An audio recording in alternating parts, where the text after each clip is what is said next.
Assalamualaikum warahmatullahi wabarakatuh.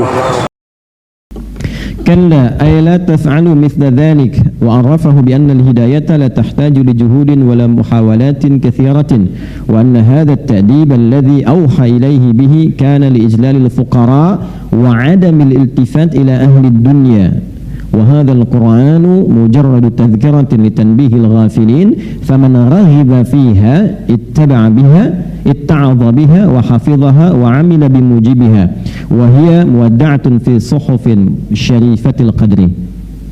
Perhatikan baik-baik. Ini yang mau saya sampaikan dan saya tegaskan. Kalla ay la taf'alu mithla dzalik. Yang dimaksud dengan kalla di ayat ini, jangan sekali-kali mengerjakan perilaku demikian.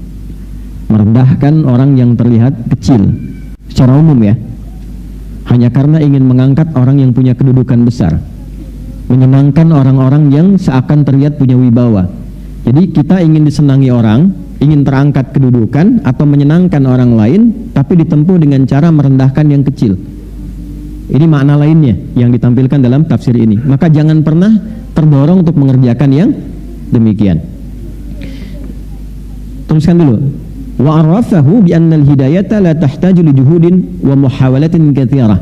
Karena begini, dalam kondisi kita ingin memberikan petunjuk dan hidayah,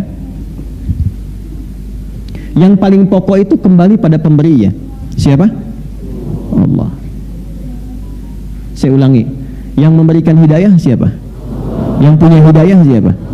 Baik ya, hidayah itu jenisnya banyak Pak. Mohon maaf.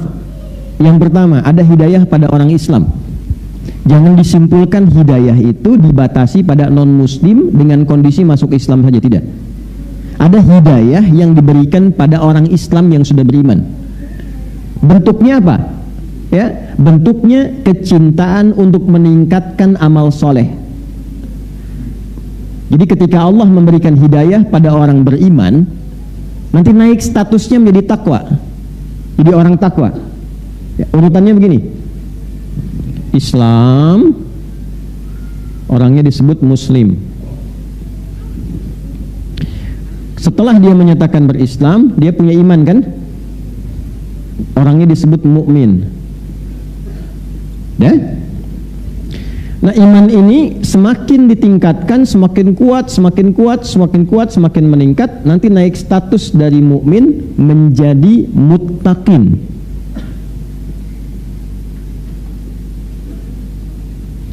Di sininya takwa. Yang mengupgrade iman supaya naik statusnya, iman ini bertransformasi menjadi sifat takwa, orangnya berubah menjadi muttaqin, itu yang men-trigger ini, yang menguatkan supaya iman itu terus naik pindah level, itu disebut dengan amal soleh namanya. Amal soleh.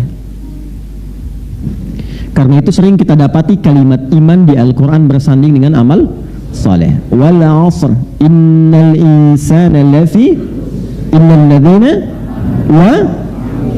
Nah, seseorang yang diberikan oleh Allah hidayah padahal dia sudah berislam, sudah beriman, maka bentuk yang tampak dari hidayah itu diberikan kecintaan, kesenangan pada orang beriman itu untuk meningkatkan amal solehnya, sehingga terus meningkat imannya dengan amal soleh itu.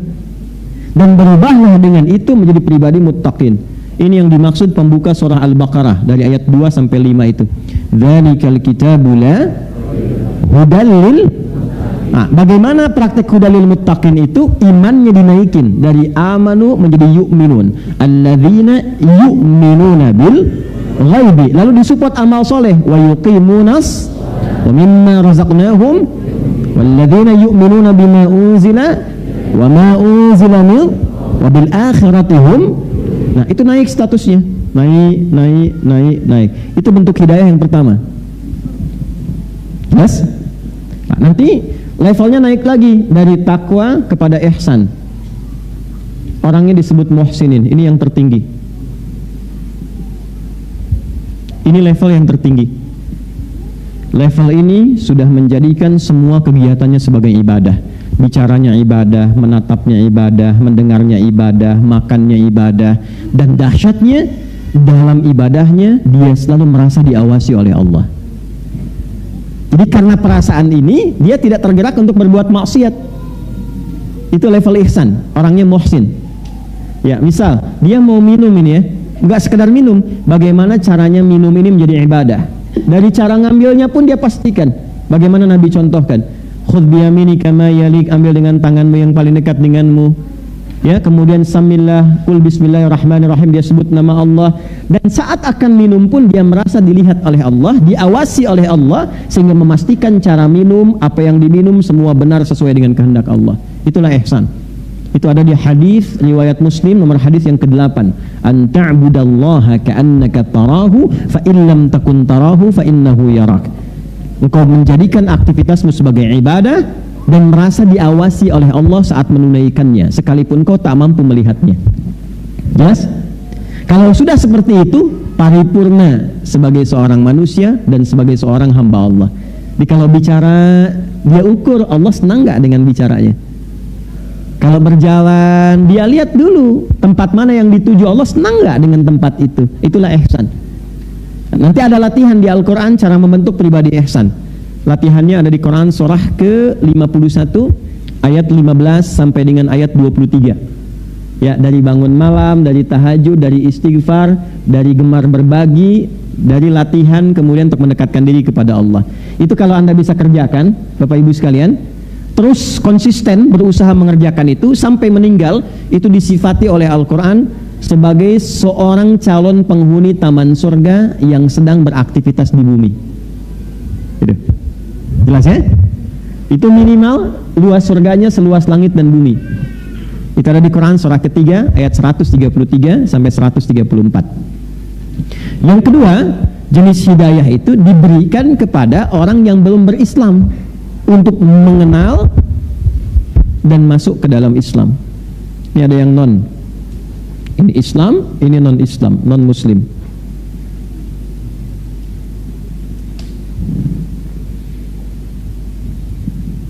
Tiba-tiba ada ketertarikan, bertanya, ada sentuhan kepada jiwa, turun hidayah. Baik ya? Dari situ mempelajari Islam, membandingkan, mengkomparasi dengan keyakinan dia sebelumnya, dan memutuskan masuk Islam. Nah, bagian kedua ini yang sering kita kenal. Bagian pertama kita lupa. Sesungguhnya saat seseorang itu, maaf, sudah berislam pun, belum tentu ada orang Islam bisa mampu mengerjakan amal soleh. Buktinya ada nggak orang yang mengaku Islam tapi nggak sholat? Ada, ya. Nah itu bisa dikatakan dia belum mendekat pada hidayah Allah. Jelas? Ada nggak orang Islam yang kaya tapi nggak mau zakat? Nah itu belum tentu. Ada nggak orang yang kaya tapi belum bisa haji?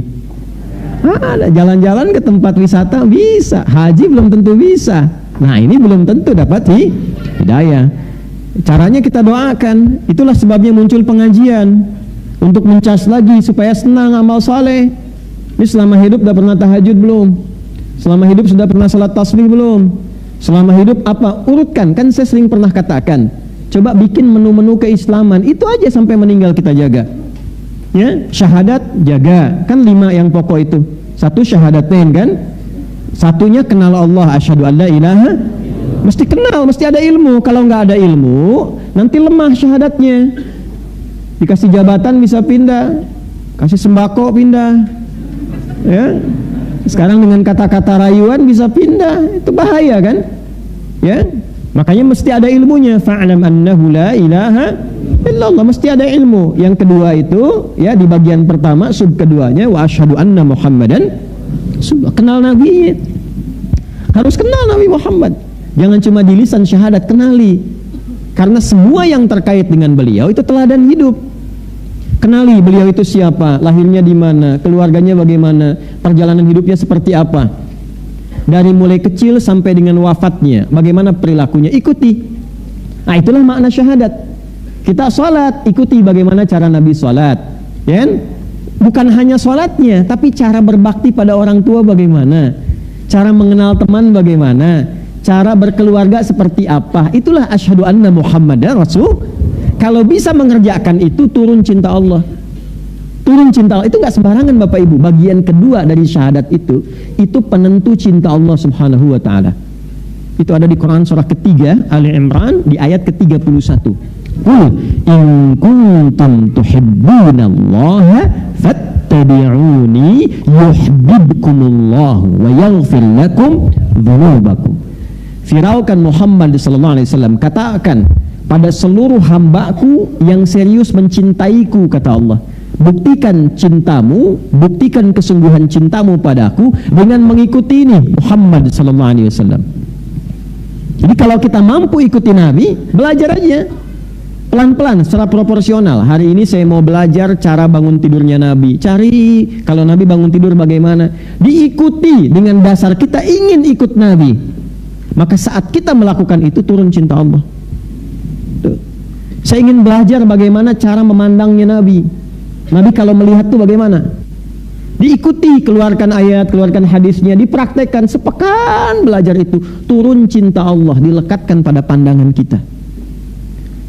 Jadi kalau seluruh hamba ini sudah terjaga dengan cinta Allah, maka seluruh perbuatannya akan dijaga dengan rahmat Allah subhanahu wa ta'ala. Bicaranya turun rahmat Allah, jalannya turun rahmat Allah. Kalau rahmat sudah turun, selesai, dijaga dia dari perbuatan yang menyimpang. Wa yaghfir lakum dzunubakum, diampuni dosanya. Ciri orang diampuni dosa, diberikan oleh Allah penjagaan pada dirinya, adalah malaikat yang turun di sampingnya. Apa kaitan dengan ayat itu yang akan kita baca nanti? Ya. Tapi tidak masuk status maksum. Maksum itu hanya untuk nabi, untuk rasul. Cuma dijaga, ya.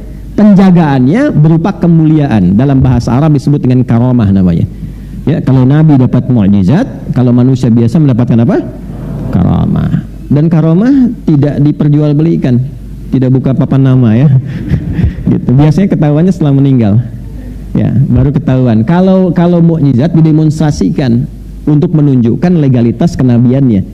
Kalau karamah tidak didemonstrasikan. Ya, tujuannya bukan untuk mendapat pengikut, tidak. Nanti setelah dia meninggal, ada pengakuan dari orang sekitarannya, oh dia pernah begini, begini, begini. Nah, itu yang disebut dengan kebaikan yang diridhoi oleh Allah Subhanahu wa taala. Nanti menu keduanya salat. Ya, keluarkan semua jenis sholat, bikin diagramnya. Sholat satu yang pokok apa aja, yang sunnah apa. Nah, selama hidup dicek yang belum ditunaikan apa. 3 zakat, ya kan?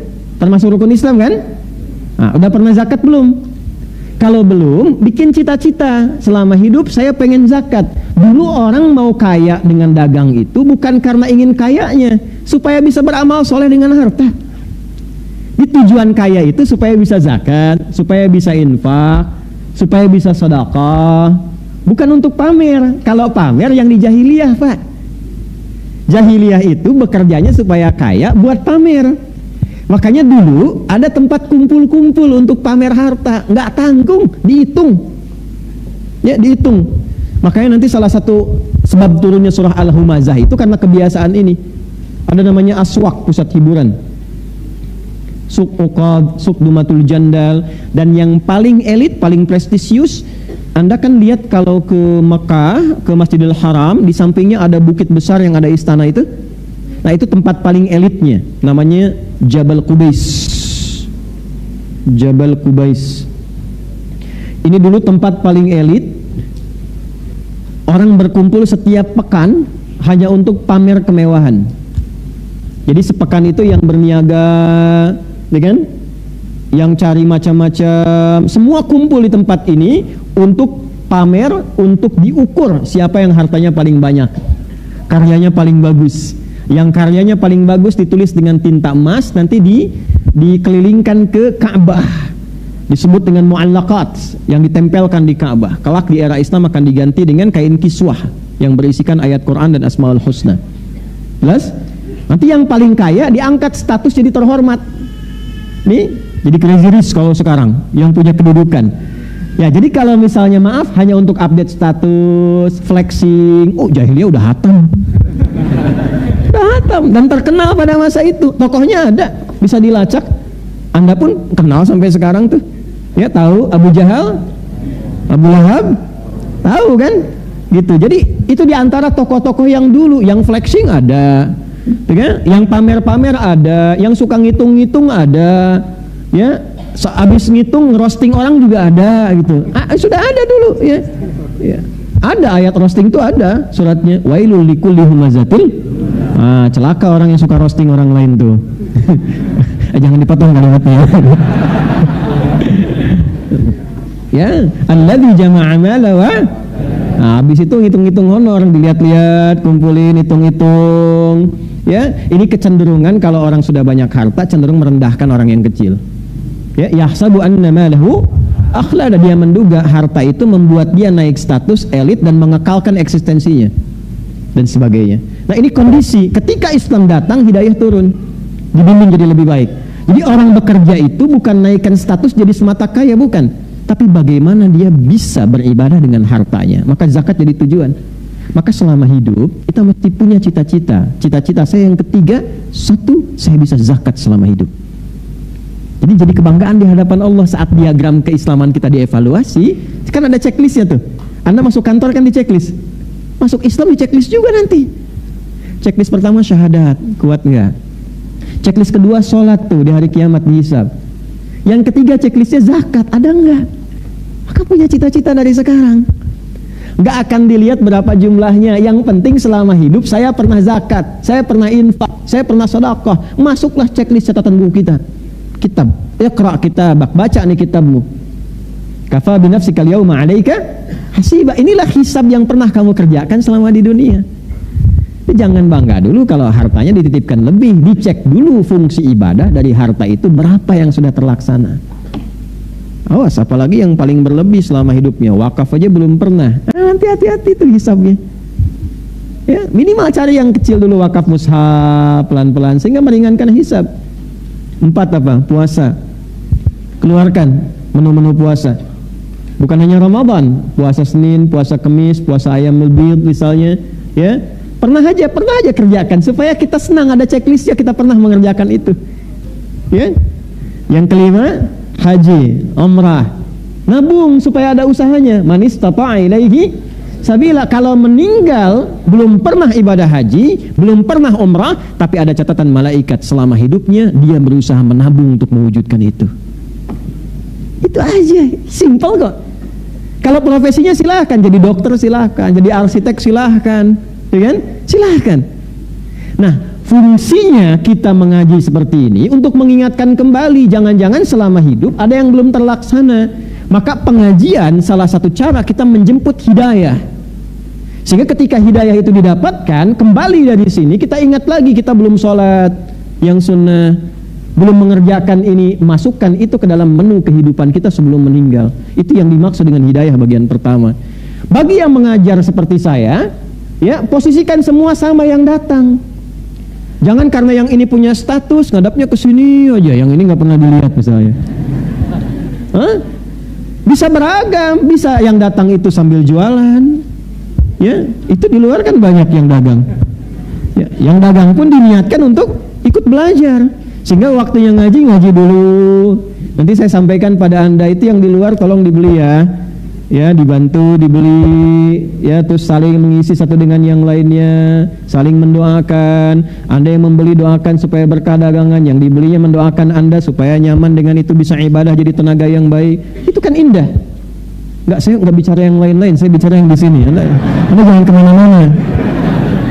Dan ini nggak berencanakan, memang pelayaran kita begini. Kita apa adanya aja. Ya, kreativitas Anda aja kadang yang kemana-mana itu. Ya. Nah, ini intinya. Jadi kembali kepada tadi, ini yang dimaksudkan. Maaf, ketika seseorang salah mengikuti petunjuk, ya, maka di sini kita katakan lagi, bi annal hidayata la tahtaju li juhudin wa muhawalatin katsiratin. Tidak perlu kreativitas melampaui batas. Ya, cukup ikuti apa yang Allah sampaikan. Nanti biarkan Allah mengerjakan bagian tugasnya, tanamkan pada si fulan, tanamkan pada si fulan, tanamkan pada si fulan. Pada intinya kita mengevaluasi dari sekian banyak ikut kita pengajian, berapa hidayah Allah yang sudah kita kumpulkan. Paham gak maksudnya? Mengerti ya? Jadi ada yang dari sisi pengajarnya, ada yang dari sisi pembelajarnya.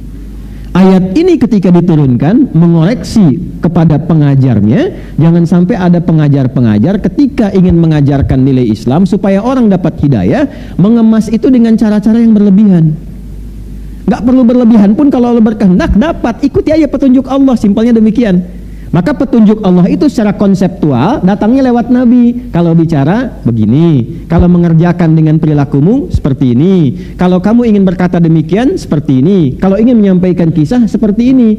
Kalau engkau melampaui batas-batas itu boleh jadi alih-alih dia mendapatkan hidayah, yang lahir kemudian rasa yang kurang nyaman dengan nilai keislamannya.